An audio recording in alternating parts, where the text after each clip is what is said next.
दर्शकों, हिंदू धर्म में एकादशी एक महत्वपूर्ण तिथि है और एकादशी की व्रत की बहुत बड़ी महिमा है। पद्म पुराण में भी कहा गया है कि महादेव शिव जी ने नारद जी को एकादशी व्रत की महिमा के बारे में बताते हुए कह रहे हैं कि एकादशी महान पुण्य देने वाली व्रत है। हरे कृष्ण दर्शकों, वैदिक एस्ट्रो में आपका स्वागत है। मैं ज्योतिष आचार्य पूजा। तो एकादशी व्रत के बारे में अगर कहा जाए तो ये भी कहा जाता है कि एकादशी व्रत जो भी रखता है उसके पूर्वजों को सद्गति प्राप्त होती है। अब एकादशी व्रत है क्या? हिंदू पंचांग के अनुसार 11वीं तिथि को एकादशी तिथि कहते हैं और कहा जाता है मास में एकादशी 2 बार आती है, जैसे कि शुक्ल पक्ष की एकादशी और कृष्ण पक्ष की एकादशी। अमावस्या के बाद आने वाली 11वीं तिथि को शुक्ल पक्ष की एकादशी कहा जाता है और पूर्णमासी के बाद आने वाली एकादशी तिथि को कृष्ण पक्ष की एकादशी कहा जाता है। अब एकादशी व्रत का बहुत बड़ा महत्व है। इसका वैज्ञानिक महत्व भी है और अध्यात्म महत्व भी है। एकादशी व्रत को हरि दिन या हरिवासर भी कहा जाता है, जो भगवान कृष्ण को अत्यंत प्रिय है। ऐसा कहा जाता है कि जो एकादशी व्रत रखता है उसे हवन इत्यादि कर्म कांड पूजा से भी ज्यादा अधिक फल प्राप्त होता है। इसके अलावा पूर्वजों और पितरों को स्वर्ग की प्राप्ति होता है, ऐसा स्कंद पुराण में भी कहा गया है। दर्शकों, कोई भी व्रत पूजा या पाठ नियम और धर्म से करना चाहिए, तभी उसका फल दायनी होता है।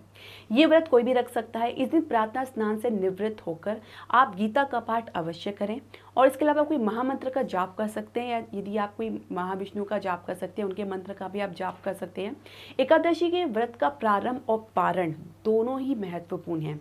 एकादशी व्रत का प्रारंभ दशमी की रात को ही हो जाता है और प्रारण होता है वो द्वादशी वाले दिन होता है।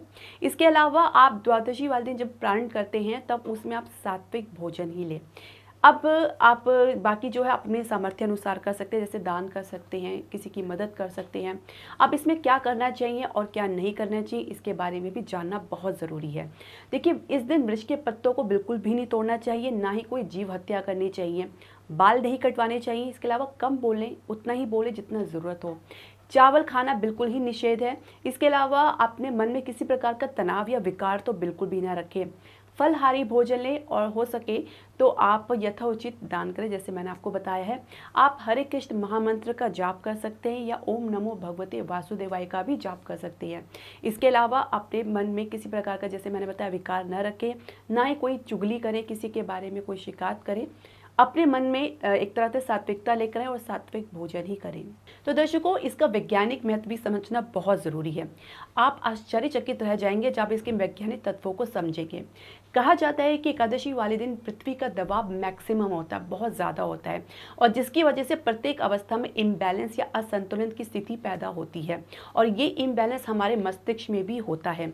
अब क्या होता है कि वैज्ञानिक तत्वों को देखें तो कोई भी भोजन 3 से 4 दिन लगाता है हमारे ब्रेन तक पहुंचने में। अब अगर हम एकादशी का व्रत करते हैं तो ये भोजन हमारे ब्रेन में अमावस्या या पूर्णिमासी तक पहुंच पाएगा। तो इसीलिए इन कारणों से मस्तिष्क पर जो है एक्स्ट्रा जो दबाव होता है वो नहीं पड़ता। इसके अलावा एकादशी का व्रत ऐसे समय में आता है जब हमारे शरीर को भोजन की आवश्यकता नहीं होती। ऐसे में ना सिर्फ हमारे शरीर की जो ऑर्गेन्स है वो रेस्टिंग अवस्था में होते हैं, यानी आराम की अवस्था में होते हैं, इसके अलावा उनके ऊपर कोई हाई प्रेशर भी नहीं बनता। अब जब भोजन नहीं मिलता तो हमारे शरीर के प्रतिरोधक सेल्स जो हैं वो गंदे सेल्स को खाना शुरू कर देते हैं, जो बड़ी बीमारी का निर्माण करते हैं, जिसमें कैंसर भी एक बीमारी है।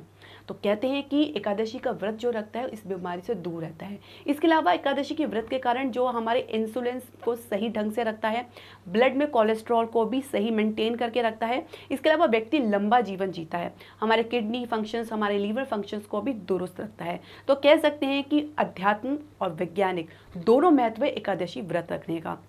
इसलिए कहते हैं एकादशी की महिमा जो है वो अपरंपार है। और वैसे भी जैसे मैंने कहा कि एकादशी भगवान कृष्ण को अत्यंत प्रिय है। तो दर्शकों, एकादशी व्रत की जो व्रत है वो जैसे आपके पूर्वजों को सद्गति प्राप्त होती है, साथ ही हरि भक्ति भी प्राप्त होती है। दर्शकों, आपके जो भी प्रश्न, सजेशन या राय है आप हमारे कमेंट बॉक्स में ज़रूर डालें। इसके अलावा आप हमारे चैनल को लाइक, शेयर, सब्सक्राइब करना बिल्कुल भी ना भूलें। हरे कृष्णा।